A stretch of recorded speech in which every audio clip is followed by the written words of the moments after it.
Hello and welcome to Byju's IAS। Byju's IAS में आपका बहुत बहुत स्वागत है। Hope you guys are doing really well. Good morning everyone. So as you know that we do the CNA, the Hindu news analysis on a daily basis, and there are multiple articles which are important. So we'll discuss them from examination point of view. I have shortlisted these articles from the newspaper itself, and we'll be understanding the angle which is associated with the examination, and specifically from the mains oriented part. So as you have seen my PPT earlier, it is divided in two sections. First we do the main section, thereafter I start with the prelim section and I highlight the prelims bites. So I'm going to follow the same format over here as well, and I'm going to start with the Hindu analysis for today, the 27th of May, right? So look at the first article that talks about security. GS3 security. There's a topic by the name of internal security. When I say internal security, what all do I mean by it? And what are the threats that a country or a person or an individual can face? Let's have a look. What are the threats? What are the security issues that people like you and me can face, that countries face? So we can face a threat which is with respect to terrorism. We can face a threat which can be an internal threat.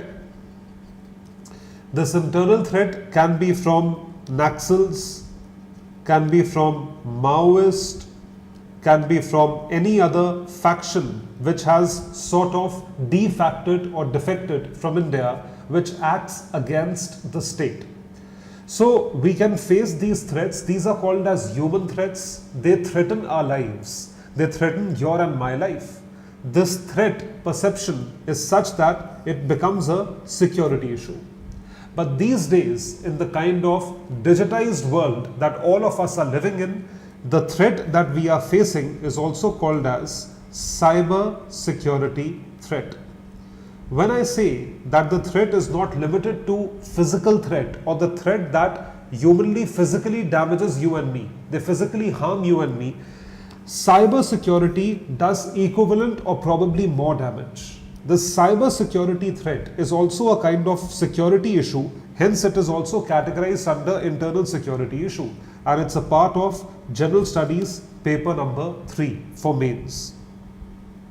Now when we talk about this kind of a threat, these threats basically act in the specific fashion where there have to be ways to be able to avoid this attack, or if you are not able to avoid, how to deal with this attack. So there are two articles that we'll be covering in today's newspaper. One would talk about the physical attack, which is the terrorism attack, the threat, this physical threat, followed by that the cyber security threat, or let me use the new term which has been introduced this year in 2024, or rather 2023. It's the threat of artificial intelligence, use of AI, and its threat on human lives, on individuals like you and me, as well as on national security. So trying to talk about the threat perception because of these things, the first kind of threat is called as the nuclear threat, which has become a way where you actually threaten the other person or the other country with respect to the possession of nuclear weapon. I mean, nuclear weapon possession has become it has become a sense of ownership. It has become a sense of pride. People claim a sense of pride that, you know, we own nuclear technology. We have nuclear technology and we can use it. And this is something that has happened in the recent development post the Russia-Ukraine war. This is Russia, this is Ukraine. As all of you know, it's been over 2 years since the two regions got into a conflict. And this conflict is continuing, where thousands and millions of lives have been lost. Economies have been damaged. Global trade has been disrupted. Economies have ruptured. They have disruptured. They are not functioning that well. And because of that, the entire world economy is not supporting either of the two sides. This is primarily what can be termed as the New Age World War. So the countries that are supporting Ukraine, that is on one side, and the countries that are supporting Russia on the other side. Russian supporters are comparatively less. Ukrainian supporters are the entire NATO region. When we talk about the NATO region, the Northern Atlantic Alliance, when we are talking about this treaty organization, almost the entire European Union is in support of Ukraine. Now, what has happened over here? Why are we discussing this article? The French president, France is a part of the European Union. The French president, his name is Emmanuel Macron. Now, this person in particular, what he did was that this person received a warning about what? He received a warning about the possible nuclear threat or nuclear perception from none other than Vladimir Putin. Vladimir Putin, who happens to be the premier of Russia, he said, or the action spoke louder than words, he basically revoked the CTBT, Comprehensive Test Ban Treaty, or the association that one has to follow. If you ratify the CTBT, you have to follow what is written in CTBT. I'll just discuss in a while. And that became a threat starting from the European Union, that if we can revoke the CTBT, then we can very well use the nuclear arms in our possession against all of you know who. So we are talking about ruling elites failing to prepare for conflicts. Ruling elites means the elites like the USA, elites like the European Union, Germany, France, Italy.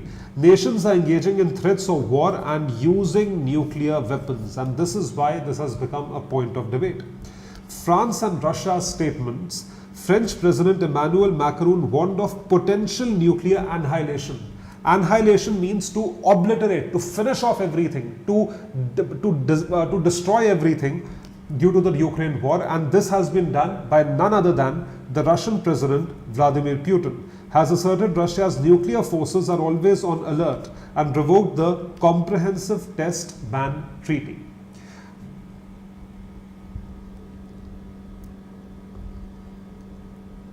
So now I'll discuss the Comprehensive Test Ban Treaty.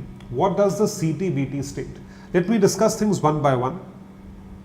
The conflict, this conflict we have discussed the situation between Russia and Ukraine. Because of that, they threatened France, one of the leading elite countries that was supporting Ukraine, and hence Russia has threatened France or French president. Now, what is the angle of CTBT? The full form of CTBT is Comprehensive Test Ban Treaty. Comprehensive Test Ban Treaty talks about nuclear explosions or nukes. The nuclear explosions, look, when you have a technology and as advanced technology as the nuclear technology, first you have to test it. You have to test this technology. Testing means you have to try it, right? Where do you try it? You try it in the open. You try it in deserts. You try it in an area which is away from any kind of civilization, where there is least threat of damage. So this testing is banned. This testing is banned by the CTBT. So the countries that ratify the CTBT, the countries that adhere to CTBT, they are not allowed to test the nuclear weapon that they have come up with. And this test can neither be done for nuclear or military purposes. They cannot be done for military purposes as well as for civilian purposes. They cannot be done for either of the two purposes. You cannot test a nuclear. You say that I am testing a nuclear device for civilian purposes, even you can't do that. This is something which is banned according to CTBT. So countries that have ratified CTBT, they will not be able to carry out these tests. And this is something that has come in this particular logic.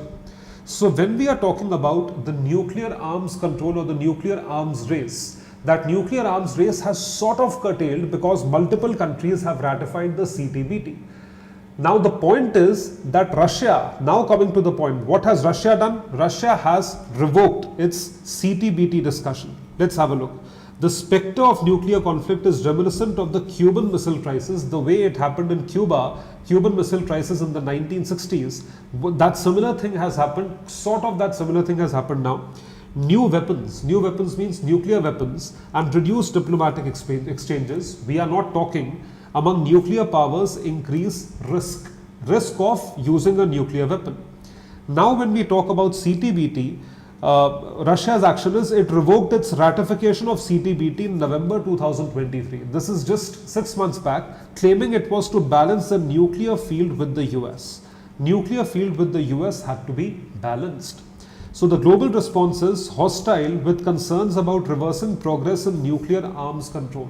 So once you are progressing by getting more partners in terms of having a CTBT discussion or CTBT ratification, but here countries that have signed CTBT, they are revoking, which means that whatever efforts you have done, those efforts are reaping no fruits. And this is something which is leading to, or which might lead to, a potential nuclear conflict. This is the thing that we are talking about. So this has come in light of the threat that has been posed on the European Union, especially France, by Russia due to the ongoing Russia-Ukraine tiff, or the Russia-Ukraine conflict, right? Now, let's come to the Indian angle. This is something that we have to explore now. Whatever is going on globally, does it have an impact on India? Does it have an impact on you and me? This is something that has to be understood. When I talk about the Indian angle, India has signed a nuclear deal, an Indo-nuclear deal, which has been signed with the US. It has been signed with the US, Indo-US nuclear deal. Now, look at India's diplomacy. It was done way back in 2008, and this was in recognition to what had been done at that point of time between Obama and Singh, Obama-Singh relationship. So first it was continued by George W. Bush, and then it was carried forward by Obama administration. Manmohan Singh used to be the Prime Minister, and this was carried on by the External Affairs Minister of both the countries.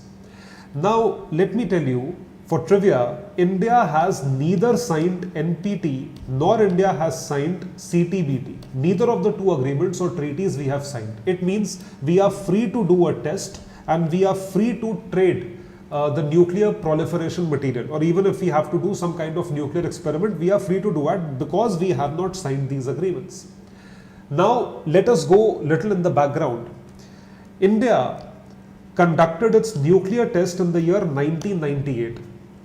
Right, this was in Pokhran, and after conducting this nuclear test, and because India had not ratified these treaties, there were sanctions which were imposed on India. Sanctions were imposed by the most powerful countries like US and some other. When US imposes sanctions, then other countries follow suit. They are scared of US, so they do follow suit. Now, what is the point? The point is that when you impose sanctions on a country like India, so the traders with India, they stop trading. Like, you cannot trade, you cannot import from India, you cannot export to India. So whatever bare minimum things that we require, we don't get that. Whatever surpluses that we require, we don't get that. So we don't get all these things. And that becomes a problem for us because there are sanctions on India. When there are sanctions imposed on India, India, obviously the kind of development that it had to achieve, it cannot achieve that because the trade is stopped, the oil diplomacy goes on in a fashion where it is devastating for India, it can devastate India's economy. So what to do in that case? In that case, India was trying to broker this deal with the US. If US recognizes India, according to a part of this deal, Indo-US nuclear deal, then sanctions would be lifted.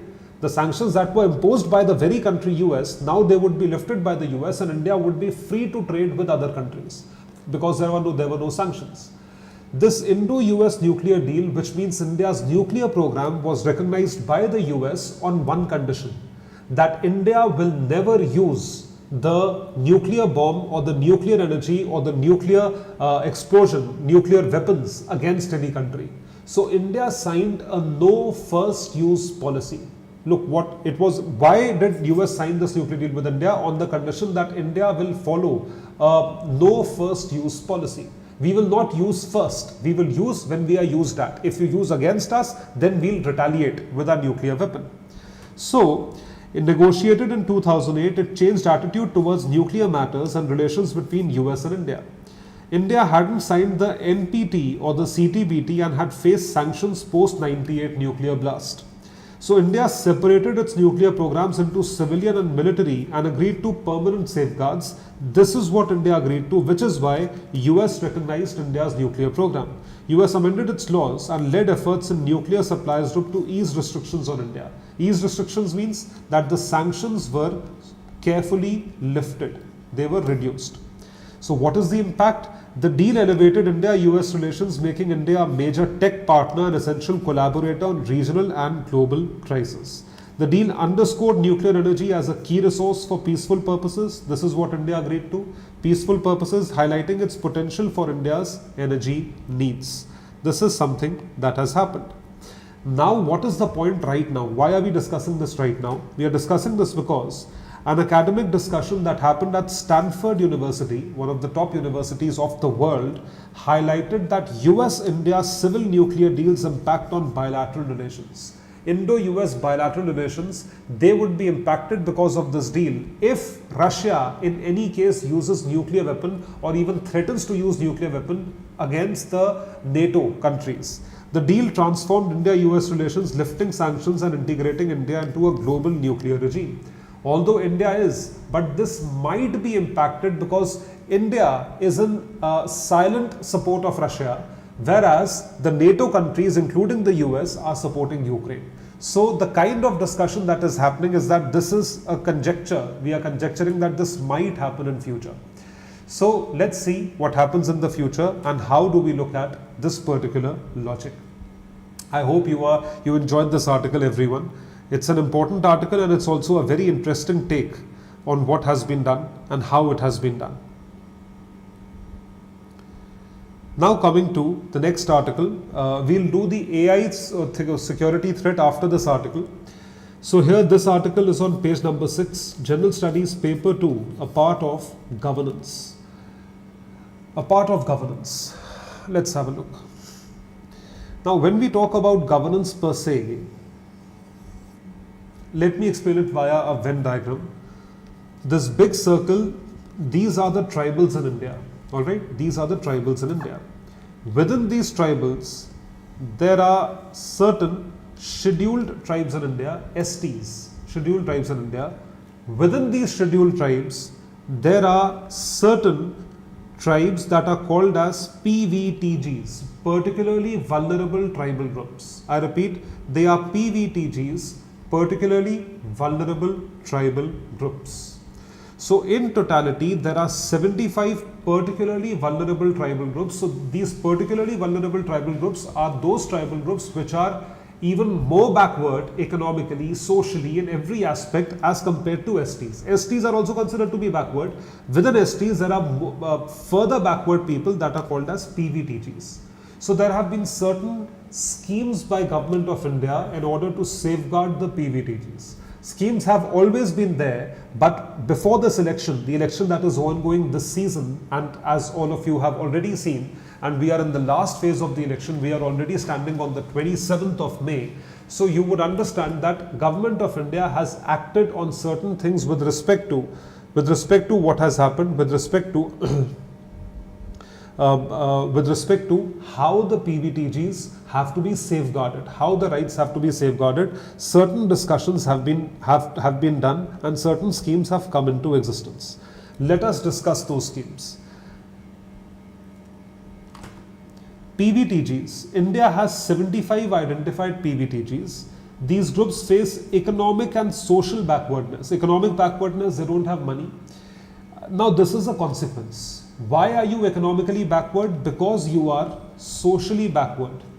If you are backward, if you are abhorred by the society, if the society doesn't accept you, if you are admonished by the society, you don't get a job, and when you don't have a job, automatically you are economically backward.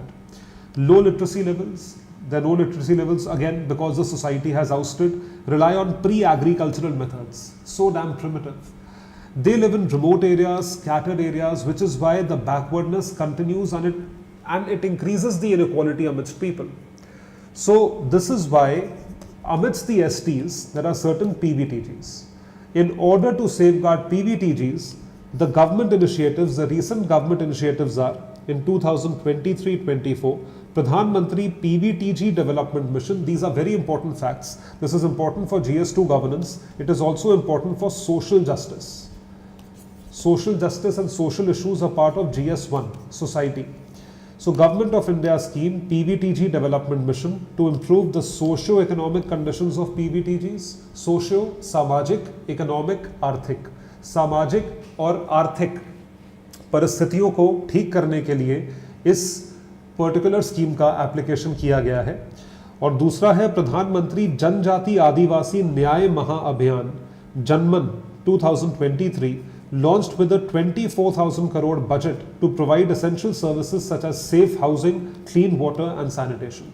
Basically a dignified life, a part of Article 21. It's a part of right to life. Remember the names of both the government schemes. First is Pradhan Mantri PVTG Development Mission and the second is Pradhan Mantri Janjati Adivasi Nyay Maha-Abhiyan. So have a look at the implementation of the scheme, and most importantly what I want you to understand are the challenges associated in the implementation of the scheme. So as we have discussed, Janman housing scheme of 2023, it has to reach approximately 5 lakh PVTG households by 2026. This is the target. 2.39 lakh per household in 3 installments. This much would be given. 2.39 lakh per household. It's a big sum. Utilizes the Awas Plus mobile app for registration, collecting data on location, household profiles and bank details. So Awas Plus mobile app for registration, collecting data on location, household profiles and bank details. Basically they have to be mapped. Where are they living, how many people, etc. Now looking at the challenges, do we really have the data? This is the biggest problem. Have they been counted? Do you even know who are the PVTGs and where are they living? Even if we know they are there, but where are they living? Has the census been done, updated census, in order to identify the PVTGs? More importantly, are they included as a part of Manrega, which is the world's it is in fact the world's largest employment guarantee scheme. So Manrega job cards have rendered some PVTGs ineligible for the housing scheme. Some people who had their Manrega job cards, they have been deleted. So this deletion is because they have been categorized as PVTGs. Now you will be given something better. Now that better thing, in order to provide that better thing, the Manrega job cards have been deleted. These job cards, because they are not there, now they are not eligible for housing, or they are not getting the houses properly because they are not in the records. Now this is something which is a faux pas on the government's Ministry of Rural Development's agenda. Confusion due to discrepancies between app data and Manrega records. Whether they have registered on the app or not, we don't know. Manrega records, you find them. Issues with app design and network problems complicate the registration process. Registration is, again, the KYC process is difficult. It's cumbersome. Absence of India Post Payment Bank in the app despite its role in financial inclusion. How do they receive a salary, or how do they receive a part of this payment? This is something that has to be understood. So data mismatch, use of mobile phone, use of technology, use of app, all of these are challenges in the implementation of this particular scheme. So the solutions are that you have to first make sure that the data is complete. Include IPPB in the list of banks within the app, India Post Payment Bank, so that they are able to receive their payments whenever and wherever they want to. Reinstate deleted job cards and engage Gram Sabha for better community involvement, and discrepancy and improve guidance for app users. If there are discrepancies, then you have to resolve the discrepancies, and you have to make sure that over and above those discrepancies, the people who are there should be at least covered. They should at least be covered, and to make sure whatever we are trying to provide, that is being provided properly. So this is an important article. As I told you, this is important from the point of GS2 governance as well as GS1 Indian society, also a part of social issues, right?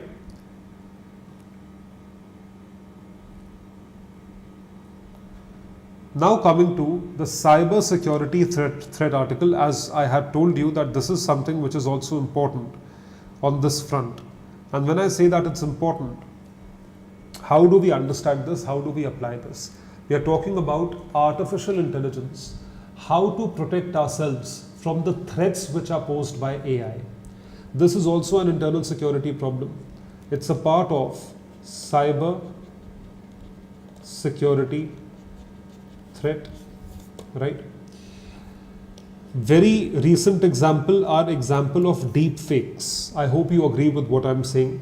The huge example of deep fakes are basically posing a threat to individual, their personalities, the way they are being treated, and how would it impact their mental health, right? So looking at this, a specific code or a specific convention about AI should come into place. What do you think? If any person, if any individual, any organization is impacted by the vulnerabilities of AI or is negatively impacted by AI, then what is the recourse that they have? So the people who have been a victim of deep fakes, what recourse do they have? What do they do? How do they get their deep fakes deleted? So there has to be something with respect to it. On these same lines, what has been proposed is that there has to be an agreement, or there has to be a protocol to be followed, and this protocol would talk about the safeguards of threat, the safeguards of threat which are posed by artificial intelligence, right?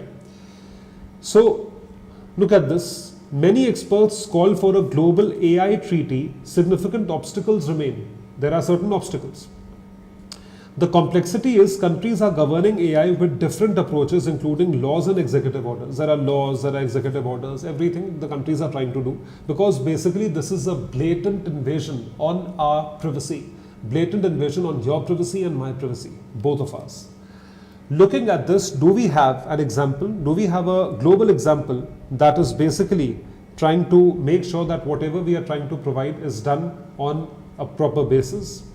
Looking at this, we are taking the example of Europe's AI Convention, Framework Convention adopted by the Council of Europe, COE, covering AI governance linked to human rights, democracy and the rule of law. Very, very important. These three terms you have to remember, that Europe has already enacted certain things with respect to the convention, the Framework Convention, Council of Europe. The Council of Europe, what has it done in order to safeguard what? Now look at these words. Order to safeguard human rights. These are the most impacted. In my opinion, these are the most impacted. सबसे ज़्यादा human rights impact होते हैं. Followed by that, it's the democracy, Loktantra. Democracy is impacted because you can basically change the narrative, you can do multiple things with respect to harming the democracy of a country, and the rule of law. So COE is an intergovernmental organization with 46 members. We are talking about European members, established in 1949. And signatures, the convention will be open for signature on September 5. Now this convention is like any other convention across the world. If you compare it with a certain convention like Convention on Biodiversity, Kyoto Protocol, Nagoya Protocol, and multiple of these conventions that have been passed, that exist in the world. Similarly, there has to be an AI convention, and this AI convention, how it has been enacted and what all would it include? It would include certain articles that this would protect human rights, this would protect human dignity, this would not hamper. If something is hampering or impacting the democratic values of my country, then I can take an action under this article via this convention. It has to be that detailed. So have a look at this. It has to be a framework, a proper framework, an AI framework, and an AI enabled convention. How will it be? It will be like a convention on biodiversity. Like we have to follow CBD, Convention on Biodiversity, with the Cartagena Protocol on Biosafety as a protocol under it. We do follow it, right?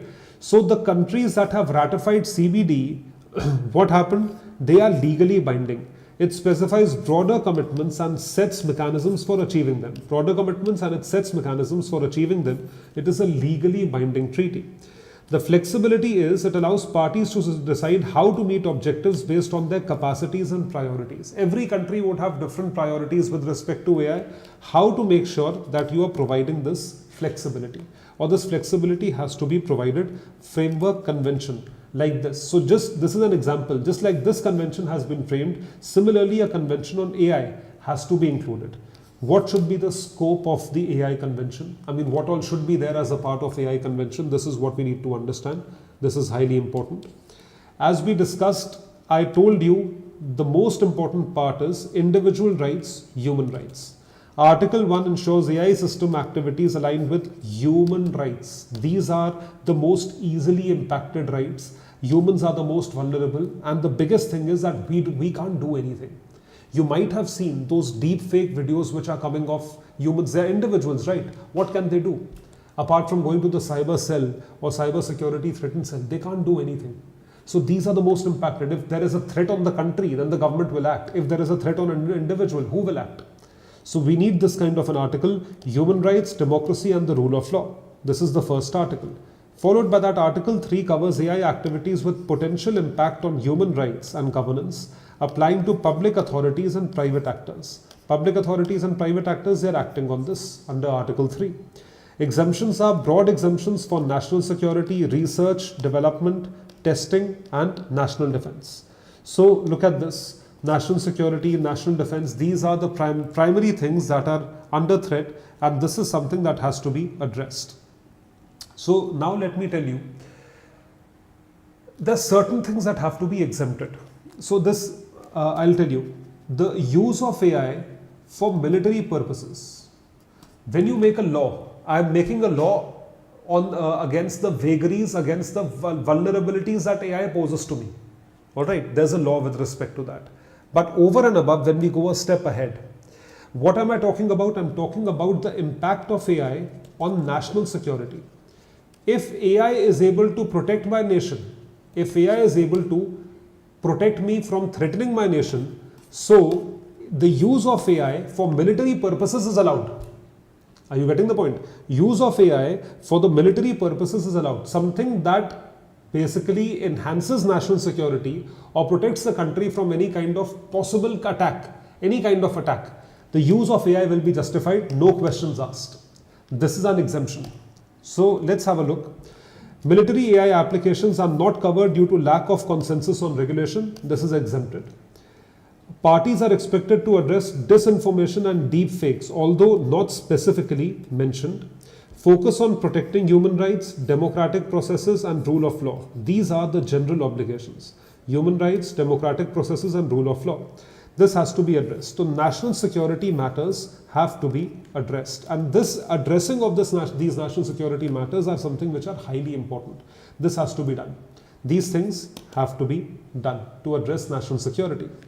The necessity of AI convention, I believe that you would be able to answer this because we've repeated it, because of the kind of security threats that can be posed by AI on anything, rule of law, democracy, human rights. So governments are required to provide effective remedies and procedural safeguards. Highly important. Very, very important. Government are required to provide these things. The comprehensive approach, it aims to mitigate AI risk to human rights and democracy despite challenges and implementation. And this is how the AI application has to be kept under check. You cannot stop AI, but what is the recourse? What is the help that you are providing to me as an individual? If I am an individual, I have been impacted negatively due to the use of AI and the use of AI by some other person, can I complain somewhere? Yes. That convention, that has to come into play. This is something which is highly important. But another thing, let me give you an important angle. The important angle is, these kind of conventions take time. They cannot be done like today we have thought and by next month it would be signed and ratified by different members. No, there would be a detailed discussion. There would be everything that would happen in great detail, in great understanding and everything. So now what is the problem? What is the problem with detailing?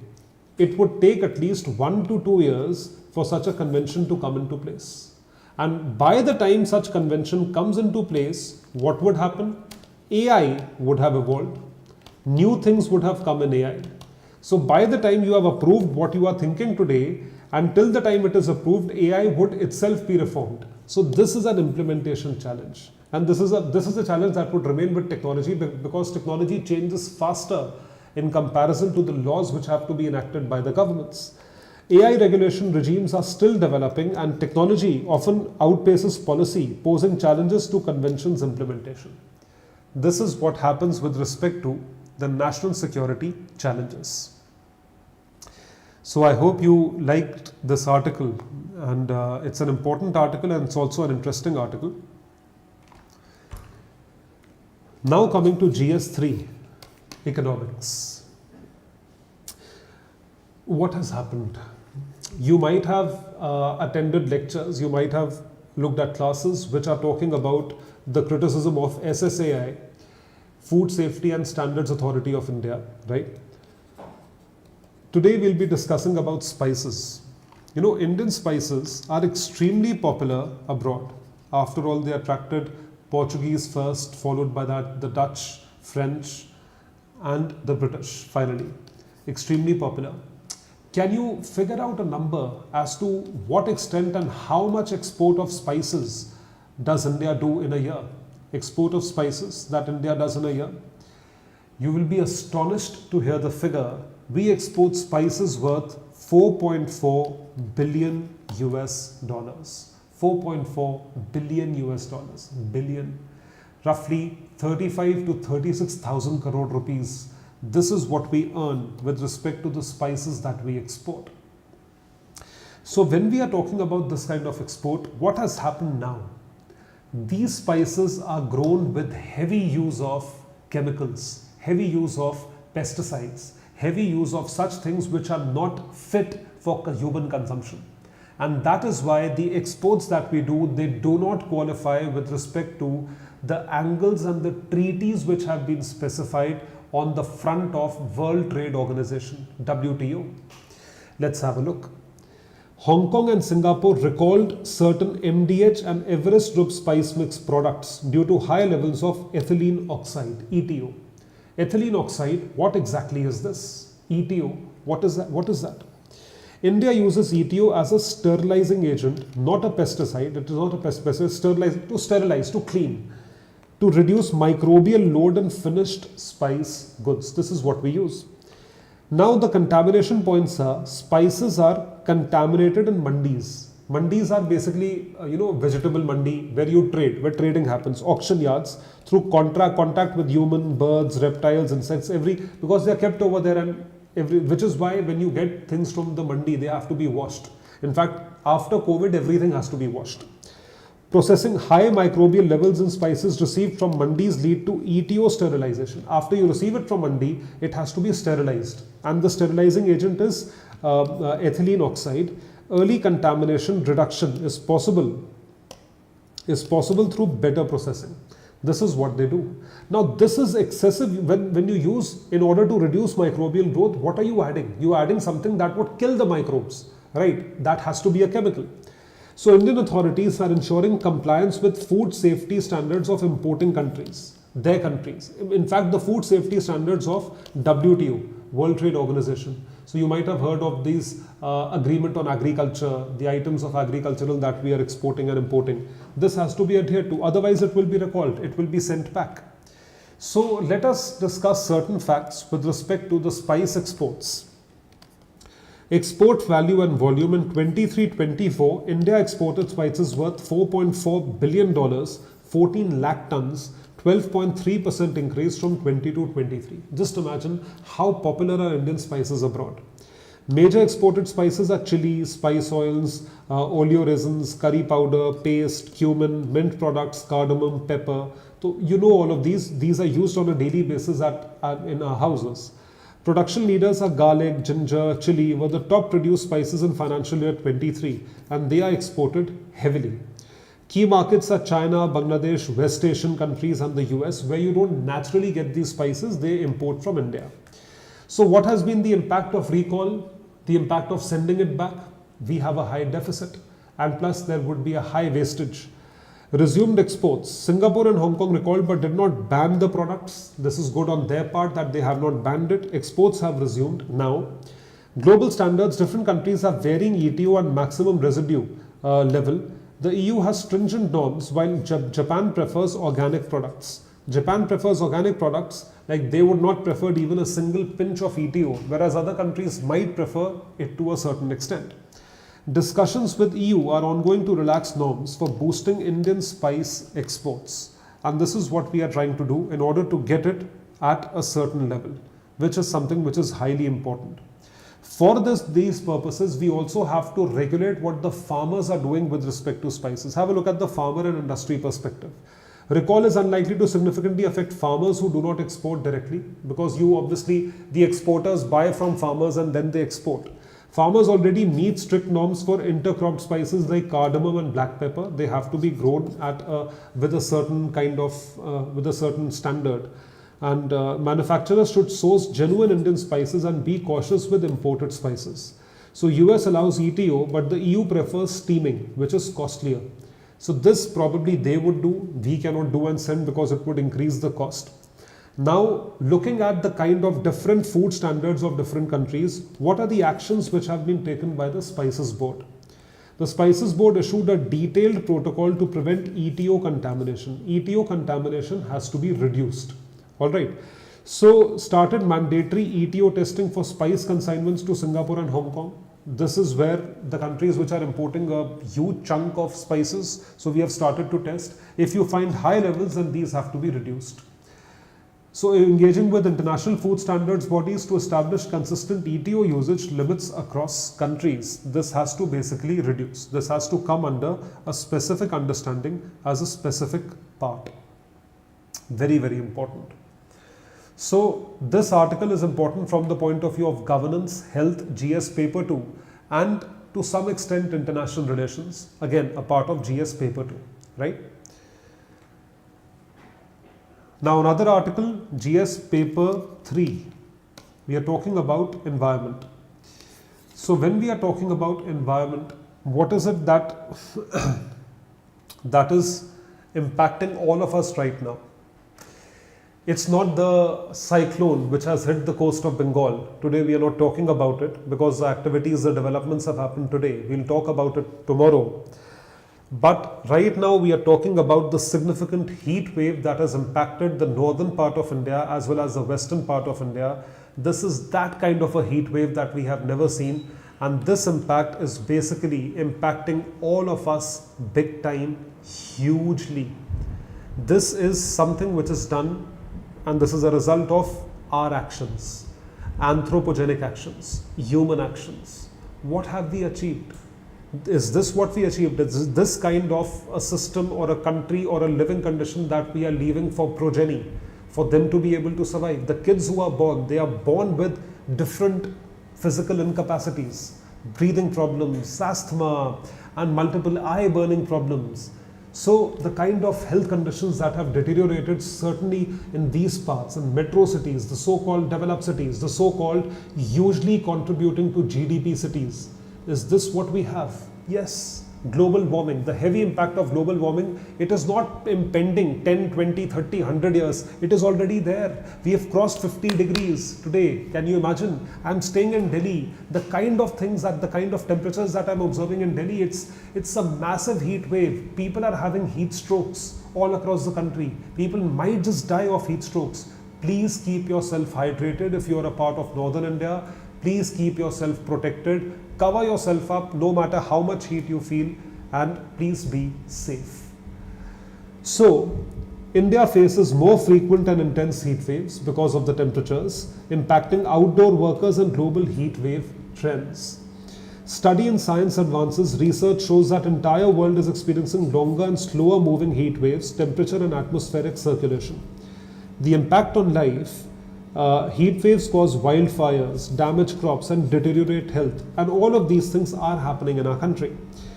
Research by Wei Zhang analyzed global temperatures from 1979 to 2020, showing heat waves slowed by 8 kilometers a day each decade and lasted longer by 4 days. So every year, 4 days of extra. Every year, 4 days of extra heat, extra summer that we are experiencing. So in the next 30-40 years, we will not have winters. We'll crave for winters. Frequency has increased, heat waves increased from 75 events from 1979 to 1983 to 98 events in 2016 to 2020. If you look at the dynamics of heat waves, thermodynamics and dynamics, heat waves are influenced by rising temperatures and atmospheric circulation patterns, absolutely true. The atmospheric circulation patterns, and the tracked large heat wave events over space and time, focusing on movement rather than just frequency and intensity. They don't just focus on movement, but they have to focus on frequency and intensity of the heat. So heat waves were there earlier also. You might say that heat wave was there 10-15 years back also, something that we call Lu in the northern part of India. That's true. But what were the maximum temperatures? Probably 37, 38, 39, 15, 20 years back they were 30. 40 used to be rare. And today we are experiencing 50 degrees in parts of Rajasthan, Barmer and Jodhpur and Jaisalmer. I was talking to a friend yesterday who has 4 ACs at home. None of the ACs are effective. The temperatures have increased to 52 degrees. We have reached to the status of Gulf countries without having to stay in Gulf. Is that an achievement? Heat wave movement and jet stream influence. The weakened jet streams have weakened. A weaker jet stream has slowed atmospheric waves, resulting in more persistent heat waves. Otherwise, those heat waves would have churned and we would have gotten a breath of fresh air. Human activities roles, this is the biggest thing. The most damaging species are humans. Simulations indicate human greenhouse gas emissions have significantly contributed to slower, longer lasting heat waves. The slower and the longer lasting heat waves is what we have been experiencing, right? So how to overcome, so these are the causes of heat waves, how to overcome them, this is something that is to be seen. I don't think we'll be able to do it because none of us, we keep talking, but none of us actually do anything about it, right? So let's have a look at the mains questions on this. So look at the certain mitigation strategies. Urban areas have to be planned well, planning more trees and increase green infrastructure to mitigate heat waves. Education initiatives, Dr. Zhang's work on climate adaptation, teaching and practical projects with students and farmers. Mitigations, but the point is we don't follow. The problem is that do we follow anything? All of us know that greenery is important, but do we really follow is my question. This is something that we need to understand. Let's have a look at the mains questions. Discuss the effectiveness of current policies, international collaborations and role of technology in achieving climate resilience. So you have to mention certain protocols in this. The Kyoto Protocol, the Greenhouse Gas Emission Protocol, Montreal Protocol, Copenhagen Protocol. Suggest measures to enhance India's climate adaptation strategies in the face of emerging environmental challenges. Bharat ki climate adaptation strategy kya hai? So our Prime Minister's close to heart vision which says net zero carbon emissions, what are we actually doing in order to achieve it is the question. So question number 1, 150 words, a very good question. Followed by that, the second question is the impact of global economic trends and events on Indian economy over the past decade, focusing on the kind of trade impact that has happened, assess the key factors influencing this relationship and evaluate the strategies adopted by India to mitigate risk and capitalize on opportunities arising from global economic landscape. So opportunities are multiple, we can enhance trade, we can enhance investments, and plus we have a strong skilled diaspora abroad that can help us as well as that country, already helping that country. Plus we have cheap labor. All these things can enhance the Indian as well as economic landscape, but we have to have proper policies in order to be able to solve these problems. This is also a question, again 150 words. Now let's have a look at certain terms for prelims, right? Transient definition. So it's a celestial object whose brightness changes in short spans of time. So these include phenomena like supernovae, active galactic nuclei and the fast radio bursts, FRBs, transient definition. Supernovae, so it comes from here, supernovae occur when the outer layers of large stars blow up while their cores implode due to exhaustion of fusible elements. You might have studied this in science and technology. Active galactic nuclei located at the centers of massive galaxies feature supermassive black holes consuming nearby matter. And fast radio bursts, discovered in 2007, emit immense energy in milliseconds, but their exact causes remain unknown. So these are the prelims bites, certain terms that you just have to remember.